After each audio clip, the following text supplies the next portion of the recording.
오늘은 사도행전 18장 1절에서 11절까지의 말씀을 통해서 하나님의 말씀에 은혜를 나누고자 합니다. 바울은 아테네를 떠나 고린도로 갔습니다.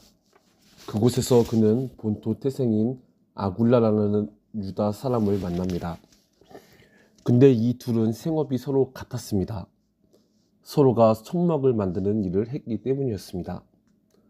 그러기에 바울은 아굴라라는 집에 묵으면서 함께 천막을 만드는 일을 하였습니다. 그러나 바울은 천막을 만드는 일에만 전념하지 않았습니다.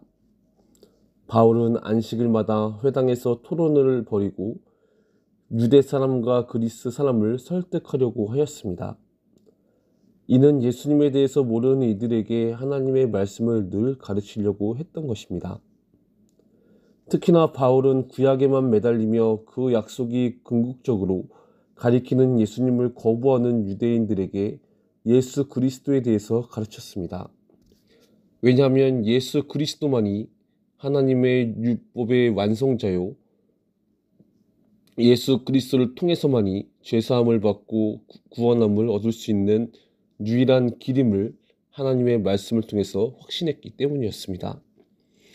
그래서 바울은 그러기에 계속해서 복음을 사람들이 많이 모이는 회당장에 가서 안식일마다 계속해서 예수 그리스도의 복음을 전하였습니다. 그리하여 예수님을 믿지 않거나 예수님에 대해서 잘 모르는 이들이 예수님을 믿고 예수님을 바로 알기에 갈망하며 이를 즐거이 감당하였던 것입니다. 특히나 바울은 예수 그리스도께로 말미암아 받은 은혜와 사랑에 감격하여서 끝까지 때를 얻든지 물었든지 성령의 일하심을 기대하며 복음을 증거하며 삶을 살아갔습니다. 그러나 이러한 바울의 열심에도 유대인들은 이를 반대하고 바울을 비방하기 시작합니다. 그러자 바울은 어떻게 반응을 합니까? 그의 옷에서 먼지를 떨고서 그들에게 이렇게 말합니다.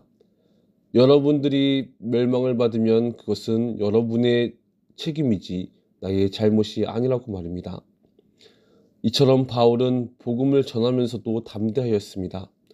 그 이유는 내가 복음을 전하는 것도 내가 아닌 성령에 이끌려 복음을 전하는 것이었고, 복음을 듣는 이들이 복음을 받아들이는 것도 내가 어떻게 할 수 있는 것이 아님을 바울은 알았기 때문이었습니다. 그래서 바울은 복음을 거부하고 비난하던 유대인 사람들에게 미련을 갖지 않았습니다.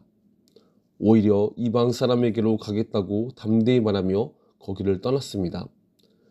그리하여 바울이 간 곳은 디디오 유스도라 하는 이방 사람이자 하나님을 공경하는 사람의 집에 가게 됩니다. 거기에서 바울은 복음을 증거하였고 회당장인 그리스도는 그의 온 집안 식구와 함께 주님을 믿는 신자가 되었습니다. 또한 고린도 사람 가운데서도 많은 사람이 바울의 말을 듣고서 이를 믿고 세례를 받게 되었습니다. 근데 성도 여러분, 이러한 모든 사역들을 바울이 감당할 수 있었던 것은 바로 하나님께서 바울과 함께하사 그를 도우셨기 때문이었습니다. 정말로 하나님은 바울의 모든 사역 가운데서 그를 통하여 예수가 그리스도이시라는 복음이 증거될 수 있도록 하셨던 것입니다. 또한 유대인들로부터 핍박과 고난을 받음에도 불구하고 바울을 보호하사 피할 길을 열어주셨습니다. 그뿐입니까? 바울을 통하여 전하는 복음을 통하여 하나님의 택함 받은 자들이 예수님을 믿고 구원함을 받도록 하셨던 것이죠. 특히나 하나님께서는 복음을 증거하며 지친 바울에게 찾아오사 그를 위로하시며 그에게 다시금 복음의 사명을 감당하도록 그를 도우시기도 하였습니다. 9절에 보시면 이렇게 말씀합니다. 어느 날 밤중에 바울에게 말씀하셨다. 무서워하지 말고 잠자코 있지 말고 끊임없이 말하여라 라고 말입니다. 이는 하나님께서 바울에게 복음을 거부하며 바울 자신을 핍박하고 비난하는 사람들을 무서워하지 말고 끝까지 예수가 그리스도이심을 증거하라고 바울에게 말씀하셨던 것입니다. 그러면서 10절에 바울에게 이렇게 말씀합니다. 내가 너와 함께 있으니 아무도 너에게 손을 대어 해하지 못할 것이다. 이 도시에는 나의 백성이 많다고 말입니다. 그렇습니다. 하나님은 복음을 증거하며 주님의 뜻을 감당해 나가는 바울에게 찾아오셨습니다.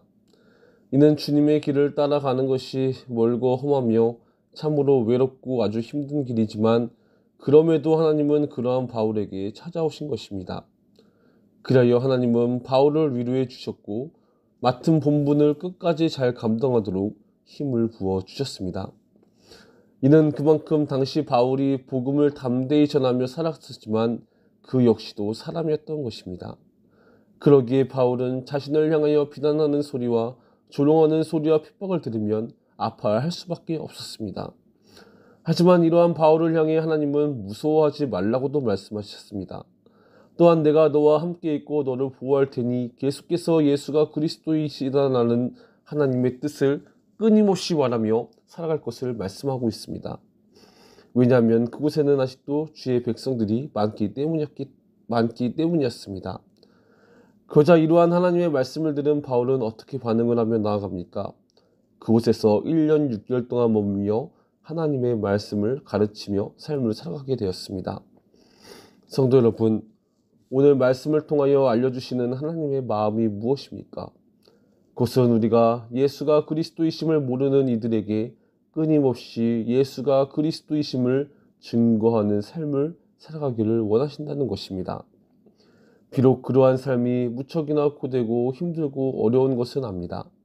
그러나 중요한 것은 우리가 복음을 증거한다고 하지만 정작 복음을 증거하는 이는 내가 아니라 내 안에 살아계시는 하나님께서 우리를 도우사 우리가 그 일을 감당하도록 힘주시고 복주신다는 것입니다.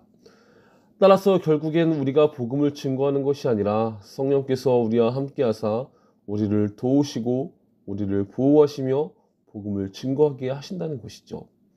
그것도 하나님의 택함받은 사람들을 준비하사 그들이 예수님을 믿고 구원함을 받을 수 있도록 복음의 열매 또한 하나님께서 미리 맺어 주시도록 준비하시며 우리를 도우신다는 것입니다. 그러므로 우리 모두는 복음을 전하는 데 있어서 두려워할 필요가 없습니다. 그저 하나님 의지하며 담대히 말하면 됩니다. 정말로 은혜는 하나님께서 주시는 것이고 은혜에 따른 속죄의 역사는 하나님께서 하십니다. 무엇보다도 이러한 일을 감당해 나가도록 하나님께서는 우리에게 힘주시고 위로해 주십니다.